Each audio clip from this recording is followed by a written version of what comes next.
Hello, today's video is called I Remember the Smugness of Our Prime Minister. Today was day 14 of the public inquiry to the federal government for invoking the Emergency Act on February 2022. Today is November 1st, 2022. The agenda for today is overview, key details, today witnesses, and my point of view. We are reviewing all the testimonies that will be the source of the recommendation that the lead commissioner will put forward next year in English and French to the Crime Minister, Justin Castro, to tell him if he had valid reasons to invoke the Emergency Act and also if he exceeded the powers granted by the Act. This is not a trial, and all my videos are available on Lisa Bruce Research on YouTube as well as my own website, lisabruceresearch.com. The live feed of all the testimonies of each day is shown below. I encourage everyone to watch today's witnesses because with that you will understand the level of commitment that each one of these individuals, and they represent obviously only themselves, but clearly they talk about the commitment of a lot of people who went to Ottawa on our behalf to fight for our rights. So these are the key details that I typically share with you, so it helps you to understand the material. These are all the jurisdictions that were interacting on the ground and the short forms, the timeline, the key locations, as well as a list of items that are required to invoke the Emergency Act. Today we had 3 witnesses. The first one was Chris Barber, a key convoy organizer. He was bringing the trucks from the west.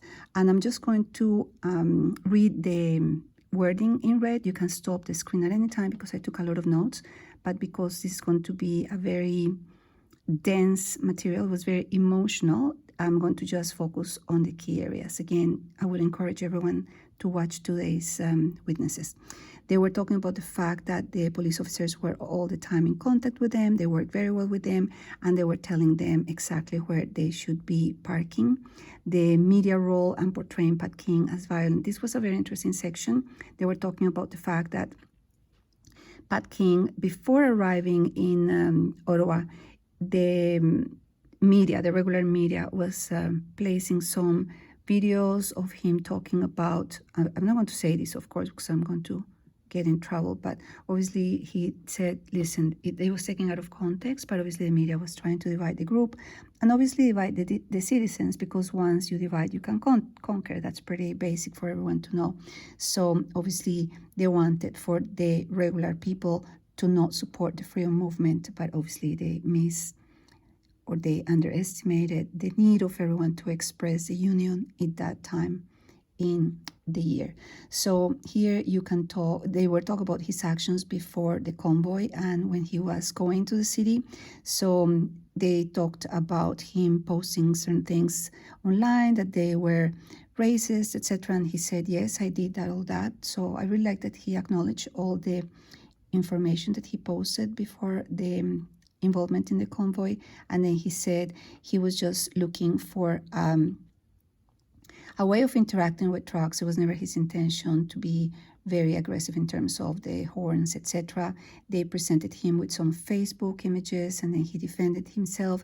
He was very politically correct. He was obviously not very comfortable in the stand, I'm going to say, because obviously all these people that we're hearing from are on other court cases and being sued by the city, etc. So it's very tough for them to actually feel free to express themselves. There were some messages that were being delivered to the truckers every day, like a form of communication. And very interesting, look what it was provided to them also on the ground, and this that everybody knows by now was also provided to them. In terms of arrests and finances, he was arrested on February 17, and for almost 4 months his TD bank account was frozen. So pretty scary when you put yourself in his shoes. How would you manage if you have no money for 4 months? So when he was asked, what do you do? He said, well, you learn how to use cash again. His motivation was to remove the border mandates peacefully. He said, I didn't have any other objective. It was not about the masks or anything else. It's just about removing the border mandates. There was a mention by the Government of Canada councillor of a death threat to this person. I'm not going to say the name for obvious reasons. I don't want to be pulled down.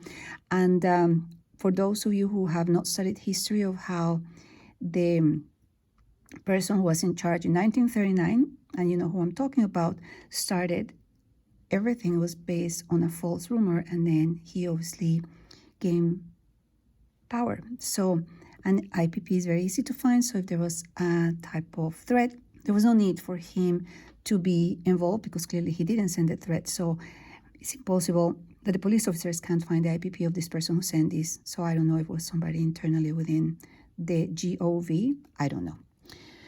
There was some proof through these texts that he helped with the movement of the trucks, and then there is also communications on which he's been told now the deal is off and you can't move anymore. So obviously you can see, again, we talked about this perhaps the first week. It feels like there was a setup and a trap for the truckers, which is extremely sad, but it appears to be. Second witness, extremely interesting gentleman. I live in Quebec, but I've never heard of him. Steve Charlin. He's from the Farfetch leader. And we have heard about this group because it was on the Sussex, or claimed to be in the Rideau, Sussex area by all the police officers. But he actually said that he was never there. He may have been in passing, but it was not his main location. He had another location assigned by the police officers. So interesting that now there's different versions, as you can see. Now, his lawyer was telling him that he would be very careful with his answers because he's still, as I was sharing before, in some criminal proceedings. So the lead counselor said that he could not that the information he would provide here could not be used against him, except, of course, if he was committing perjury or contradicting previous testimonies. So having said that, they started, and then he described his route. So he started in La Chute, that is here, and then he went to Gatineau and Ottawa, that is a total of an hour and a half. So it's not a lot when you consider for those truckers that were coming from the west. And here's Rideau Center, which was attributed for him to be his base camp, but we established already that that was not where he was. He was talking about other locations, etc. And his cause was based on the fact that he saw what everybody with a minor level of intelligence can see, that there is a contradiction between a government telling you can go to see your mother, but it is okay to go to Costco. So obviously that is the motivation, which obviously is also my motivation. Obviously he's an incredibly brave gentleman. I love that he was very straight, he was very strong, he was very passionate, but he was very proper at the same time.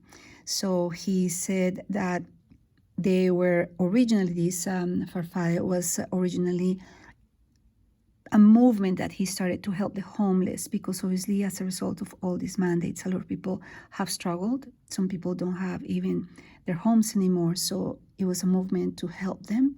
And I love his words. The workers are not being heard in Canada. The government spends millions on non-essentials while others struggle, and that has to change. So he was reiterating his message throughout the whole section of his statements. Then he said the injunction kicked us out, or I would still be there. So very committed. Very committed. And they were talking about this Gatineau Park where he was located. So clearly you can see I'm confused. It fits all the time he was here, but definitely he was not exactly when they have been claiming that he was leader of that difficult intersection. They were talking about some avoidance of hazards. So he said that he was in contact with ex-firefighters to make sure that every time he would be managing gas and wood and etc., all the things that the city has said that it was a potential fire hazard, he said that he had advice, and he always followed the advice of ex-firefighters to make sure that he wouldn't create a problem for anyone. He also talked about the connection with a church, that the church, this is so incredibly sad at so many levels. I'm going to keep it simple, but he said the church was unable to feed the homeless, so the church gave him the food and sent the homeless for them to do that. I just don't even have words for this. He was asked if there was violence by the commission councillor, and he said yes, by the police, and they were not using our language, and they didn't have any ID. So we all know where this is going to, because we have seen the images of non-identified police that was creating all this chaos and doing a lot of violence in the city of Ottawa. And he also said that he saw some Antifa, and I really didn't like that the lead commissioner asked him later on, oh, what is Antifa? So it just feels very like a setup again. He actually said, thank you for allowing me to speak, because obviously he must be under court order of not speaking his mind anymore on social media, etc. So that's one of the conditions when you are given bail in these circumstances, because the government doesn't want you to inspire others to reject all these measurements. So I have a deep level of admiration for this gentleman. You can stop the screen at any time. There's a lot of wording that I don't have the time to read. When the Canadian government stood up to make, the counselor of the Canadian government stood up to make the questions, he asked, and I'm talking about Steve, he said, do you represent the government or the Liberals? And then obviously he's still very unimpressed. You can see his body language here. And then she went on and on about his merchandise, and this is his merchandise. And obviously you can see how he's rejecting all the abuse from the government. It's just obvious. And then she just went on and on. So he actually said, do you have a question about the merchandise? Because you only have a few minutes and this is not going anywhere. Then the Convoy organizers passed, which I actually can't even understand, because that means he was not going to be helped by the Convoy organizers. I don't understand that, but we're going to talk about this in a minute. There's a lot of division. He was out of Ottawa by February 18. So I left on February 14 when we were asked to leave. So again, he was in jail for 30 days. He was 10 days in isolation, and he said it took him a whole month to recuperate from that. This is a very strong man. This is a very strong alpha man. And you can imagine when you are a decent human being, being thrown to jail in isolation for 10 days away from your family. He obviously has a wife, and I'm sure he has kids, or even if he doesn't, even if he's single, it makes no difference. Like the whole emotional, psychological, and perhaps physical toll that this has on these beautiful souls that stood up for us. So it was really hard to listen to his testimony.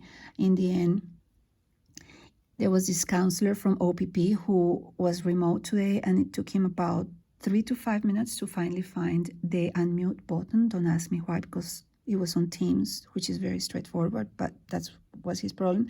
So then after 5 minutes of silence, he said, I have no questions. So then everybody laughed, and then the lead counselor got really mad, and he said, if this happens again, I will remove everyone, because this is not theater. This is very serious. So it was not his fault. And he got mad because it was the audience who was in the room. Then after the break, there was some questions about the lead counselor, who was obviously asking about the relationship with police officers. Obviously, you have to understand the position of the counselor. He's going to try to defend slowly image. So he said positive interactions, and the residents and business counselors.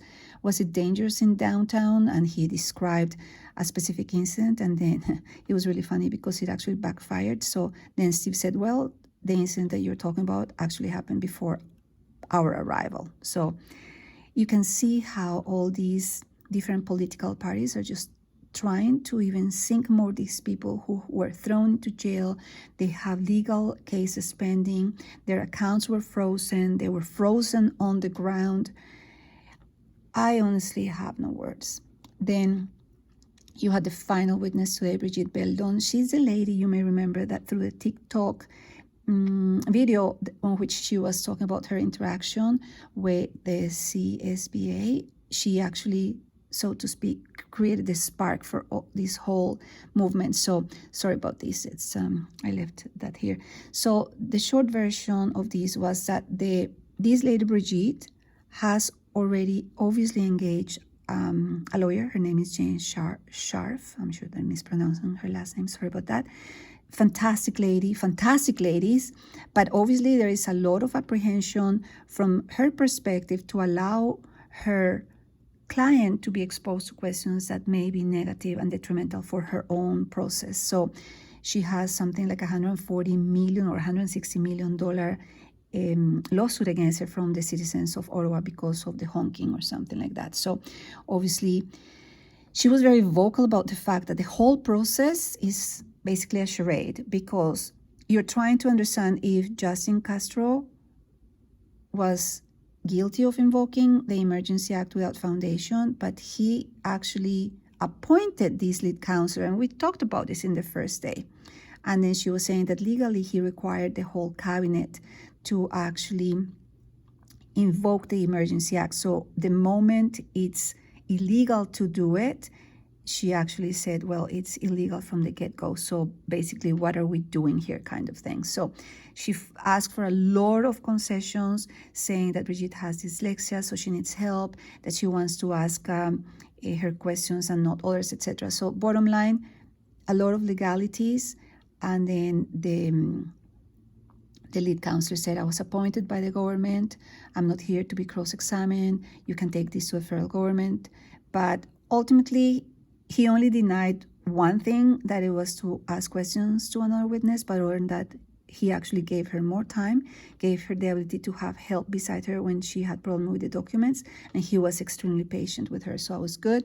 Then they talked about the interaction with Windsor officers, because this lady Brigitte actually had, believe it or not, a mask exemption, and it was never honored in her interactions with the border officers. So obviously she had more than one incident, and the third one was when she actually posted the video on TikTok that was, let's call it, the spark of this whole movement. So she was saying that she was sent to secondary. I don't know if my audience knows what secondary is. When you cross the border, you never know what secondary is. So secondary is when you're sent back to the back, and then you can be there for 5 minutes, 10 minutes, whatever. You have surrendered your passport, and basically you have lost control of what is happening. So she was very emotional watching her video. She cried, obviously. And it was very hard to watch, because obviously she had a valid reason, and the officers were giving her a hard time when she was crossing the borders. So here is the name of the video today. She said that in January 15, it was this mandate, I can't use that word because I'm going to be pulled down, and then this mandate for all commercial truckers. And then she said, and I remember the smugness of I call him Crime Minister, she called Prime, but I call him Crime Minister. I remember the smugness of our Prime Minister. So obviously there is a lot of inability for all these truckers who do a very, very hard job. They're on the road, they're away from their families. And I remember hearing, I can't use the bathrooms. I remember going back and forth I live in Montreal, from Montreal to Toronto, and I had to do my 6-7 hours without stopping to eat and stopping to go to the bathroom. I had to do it myself. It's not easy. You have to pull it off, but it's just incredibly inhumane. And it was just once that I did it, or 2 times, but these people live out of this. So I have a lot of compassion for this. It was just extremely unfair. Then they went through the very beginning of the whole movement, when she created a little flyer with her personal email, her personal mobile, and trying to move people just to slow down the traffic. Her whole thought process was, you slow me in the border for 10 and 14 hours without medication, well, I can also slow you down. So that was the whole point. It was never about blocking anything. It was about slowing down in order to be heard. So the commission counselor asked her about the interaction with the police officers. Everything was positive. And again, the bank account was frozen, which we're going to get into a little bit more details later. And there was a little bit of conflict in terms of the leaders, because clearly she started first to talk with Chris, the first witness, and that was the West Convoy, and she was obviously the Ontario Convoy. And then apparently Tamara Lynch, and this is interesting, I didn't know this, Tamara Lynch was not an organizer. So when she was propelled to do that first phase image, when in reality her original role was only to coordinate the GoFundMe, and obviously she did an amazing job, and she acknowledged on the stand, but she was not a convoy organizer. So it started to create a lot of division internally. Everybody started to pull in different directions. And then there was a video that was shown, and then this is the counselor for the coalition of Ottawa citizens and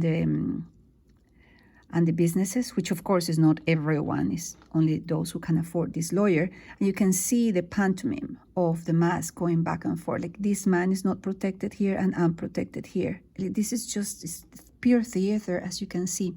And then when he was answered, no, this video that we're about to see has not been provided this morning. And then he started to puff, and it was just pure theater in that moment.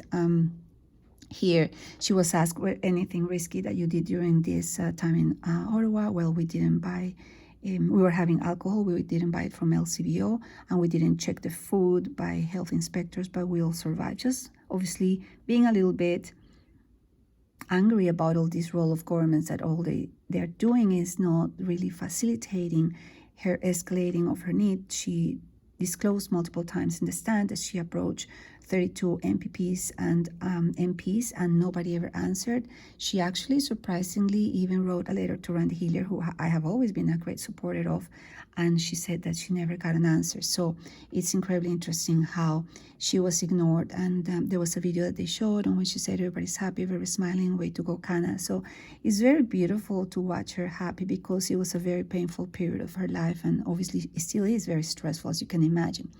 2 years of the government shaming us and our families. We don't allow anyone in our home without a mask. Toronto Star supported it. People were evil against each other. And then in Ottawa, I saw Alberta with Quebec, Ontario with Quebec, hugging people, happy, etc. And I think that because I have the experience of living both in Ontario and Quebec, I can understand the original animosity, and I can feel the difference when I was at the Convoy in Ottawa, or when there was not that interaction. So clearly this brought all provinces together. West and East is supposed to dislike each other, but that has changed since then, and I hope it will sustain for many years.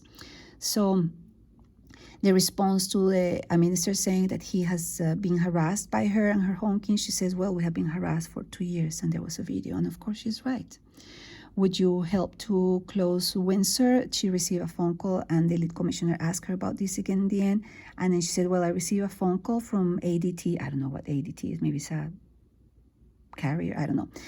No name provided. And they asked me if we should close Windsor. So somebody was approaching her about the issue. And she said, no, just slow down the traffic, because it just doesn't make any sense. And then she ratified we weren't there to disrupt the city. We were there to be heard. Here is the details of the 32 emails. And then the fact that she's saying, what do you want me to do? The CBSA replied to me, suck it up, buttercup. What do you want me to do? Sit down, lie down, lose everything over a mandate that was no longer effective in the U.S. So she was even going down to Texas and Florida. And you can imagine how she could see firsthand the contradiction between all the rules and regulations in Canada and everything that was happening in the South in the U.S. That's what Canada, supporting the mandates, were asking from me, saying, I can't just lay down, I just need to do something, because the government did a very good job scaring Canadians, and some people here today are still wearing a mask. And I thought it was an incredibly interesting thing. And then she said, well, this is my line, you cannot ask for me to throw you cannot ask me, and she was talking about the government, to put something inside my body, because that's bodily autonomy, and that is my right. This is my body, not of my government. And then there was a lot of clapping, and then obviously again the lead commissioner got mad. He said 5 minutes break, and when I come back I'll decide if we're going to clear the hall. So obviously he was unimpressed. Then some objection from the trucker counselor, saying that there was some character assassination for my client. I don't know what's going on between them, but it was very unpleasant. She clarified to the Ottawa Coalition Residents and Business Council that her objective was not to disrupt the residents and the businesses. And she was saying that she was opposing any kind of action against all the women who have been victims of violence, and that she didn't feel inclined to disclose the details of her case. But she had a valid exemption, and the lack of empathy from everyone, the general public lacks sympathy for those who cannot comply. And then obviously there was a lot of very heated discussion between these two individuals, because obviously they come from two very different realities. One is I don't know if successful, but he obviously was hired by the government, so he's generating an income with a nice suit. And then this lady really works hard for her money, and she was blocked from her account simply because they didn't want to honor the same regulation that the government put in place. That means that anyone with a valid mask exemption should be allowed to do that. So she was just following the rules, and she was not respected. And then she was asked by the Slowly counselor, why do you admire Coots? And then she said, because they were able to block the border. They were all in, despite any attempts to remove them. They stayed there. And the horse thing was brilliant. Those were her words, not mine. And she said, it's the most beautiful thing I've ever seen. Now I have to agree with her. Those beautiful horses in Alberta, I have goosebumps speaking about that with the Alberta flag. It's just beyond beautiful. She was saying, the government told me I have to go, but do not honk. But to move my truck, I have to honk. So it's just a lot of contradictions, as you can see. She was saying that she was blocked from all social media because they didn't like the truth in Canada. Here, freezing of accounts. She was 9 hours from, her home is 9 hours from Ottawa. She didn't have money for gas because the accounts were frozen. So you can see the contradiction. Leave Ottawa, you are from the West, but I remove your ability to access your funds. So it's just crazy. She was threatened with a $6,000 fine for not wearing the mask by the CBSA. But remember, she has an exemption. She showed some maps, some organizers taking the lead. And then she started to describe how stressful it was for her to come back every time to Canada. And she had the help of a lady because, again, she was dyslexic. And then her lawyer was talking about a lot of things that she wanted to express about the background of communism and how you must, if you have time, stop and read all this, because it's the reason why she's so passionate about this situation in Canada. And then she said this, of course, and then the lead commissioner said, okay, I get it. And she said, okay, let's stop right there. And then talking about the Windsor ambassador, the ambassador Virgin Windsor, and then she ratified that she never asked them to block it. She just wanted for the traffic to be slowed down. What can I say? Sorry, this is from yesterday, so ignore this, please. My witnesses here, you ignore this. 1 billion over 10. These people are talking from their hearts. I have massive respect for anyone who stands up alone and defends their individual rights. So when it's for the collective, I mean this is truly no words. I can't express my admiration for each one of these individuals. Thank you so much to everyone and anyone who have stood up and is still standing for our rights. Thank you very much for listening.